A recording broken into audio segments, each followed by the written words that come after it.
Welcome to the my YouTube channel. ఇప్పుడు మీరు చూస్తున్న వీడియోలో బఫే ప్లేట్స్కు సంబంధించిన రా మెటీరియల్ షీట్లు స్వయంగా మా ఫ్యాక్టరీలోనే తయారవుతాయని మీకు అందరికీ తెలియజేస్తున్నాను.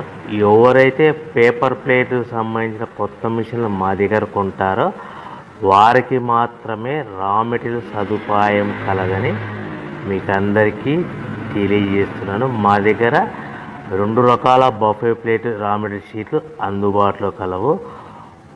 12 ఇంచులు గల బఫే ప్లేట్కి 13x13 గల రా మెటీరియల్ షీట్ అందుబాటులో కలదు. 13 గల ప్లేటు తయారైన ప్లేట్కి 14x14 రా మెటీరియల్ షీటు అందుబాటులో కలవు. కేవలం ATGSM మాత్రమే మనకు రా మెటీరియల్ షీట్లు అందుబాటులో కలవని మీకు అందరికీ తెలియజేస్తున్నాను.